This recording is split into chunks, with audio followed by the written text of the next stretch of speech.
Thank the government of Mongolia for hosting this year's Regional Conference for Asia and Pacific and for its efficient organization in tandem with the FAO, particularly the regional office in Bangkok.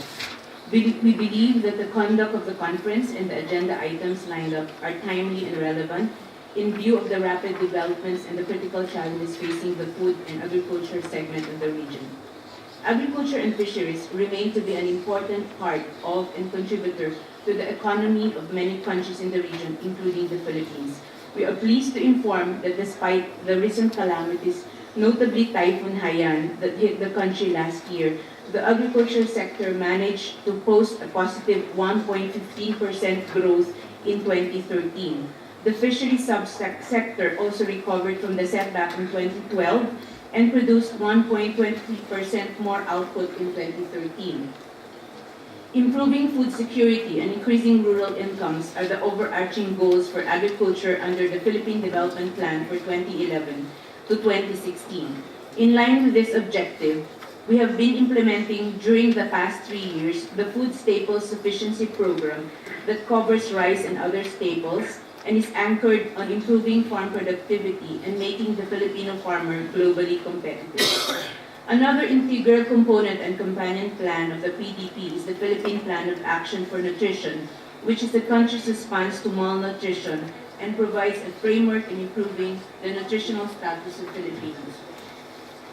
For the coconut industry, the Philippines has been implementing programs and projects aimed at revitalizing the sector for increased resilience and food security, such as the National Coconut Planting Replanting Program, rehabilitation through salt fertilization, and intercropping or farm diversification. Aquaculture contributes significantly to the Philippines' food security, employment, and foreign exchange earnings.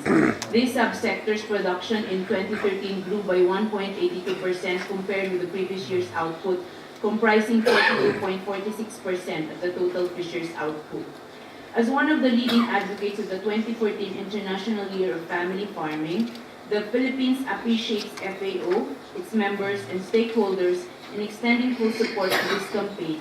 As mandated by the United Nations, FAO facilitates the IYFF through the creation of a task force and secretariat that coordinates the advisory body, the International Steering Committee, which the Philippines chairs. We are pleased that family farming is part of the deliberations in this conference. We are likewise glad to see the realization of IYFF activities since its launch in New York last November, such as the formation of national committees, the conduct of regional dialogues, including the one held in Bangkok for the Asia and the Pacific region, and more recently, the Global Forum and Expo in Budapest.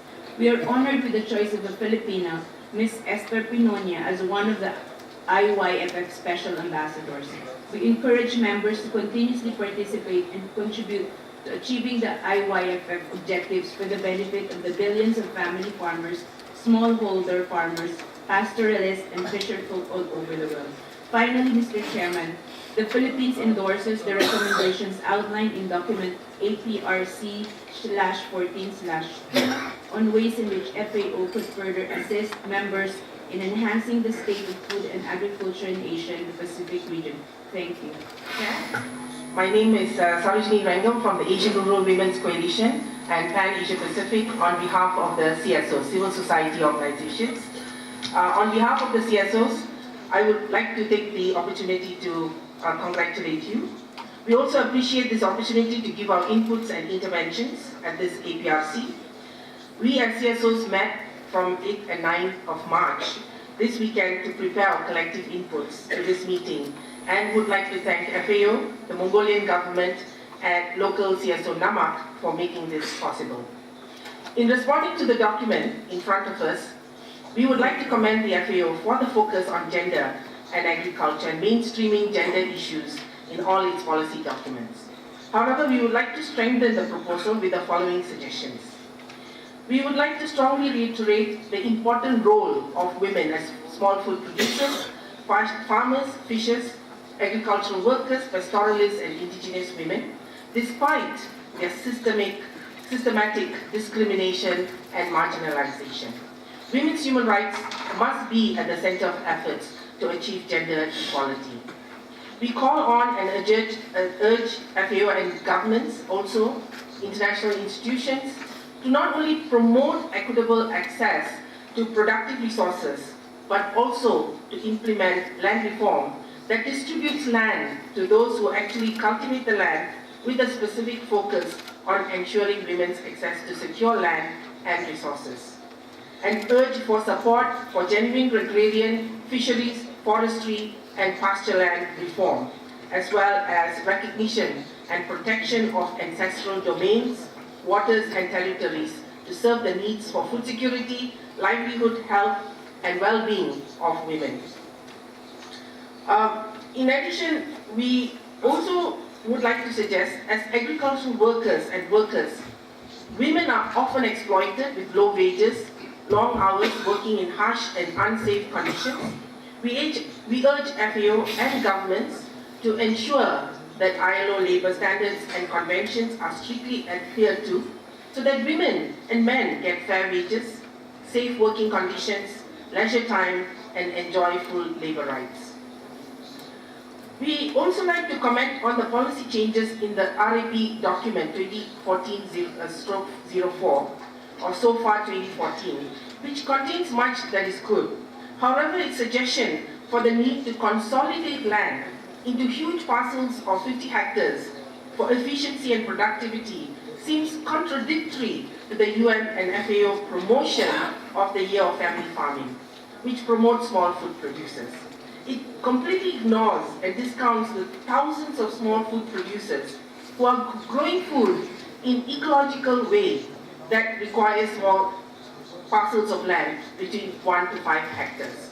There are many examples, models, and experiences of food production by small food producers that are knowledge intensive and skills. For example, around 20,000 farmers in Tamil Nadu are practicing low external input agriculture without the use of pesticides. In Cambodia, around 149,000 farmer families practice systems of rice intensification. In the Philippines, there are more than 35,000 farmer members in 47 provinces in the Philippines, with 64 farmer rice breeders and 200 volunteer farmer trainers. These are recovered more than 1,000 traditional varieties and around 1,000 Masipa bred rice varieties, with 273 farmer bred lines developed. These programs are showing small food production with small food producers is sustainable and economically viable, and in addition, it shows that agriculture and food production is possible without the massive use of chemicals and systems that deplete the soil, nature, and people. We therefore would like to urge FAO governments and international institutions to support small food producers and their biodiversity-based ecological food production that not only protects human health and the environment, but it's also economically feasible.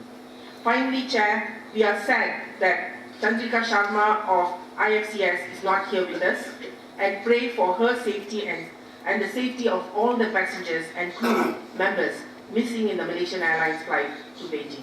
Thank you very much. Thank you, Mr. Chair. My name is Itay Rosareve, and I'm from the Ministry of Natural Resources.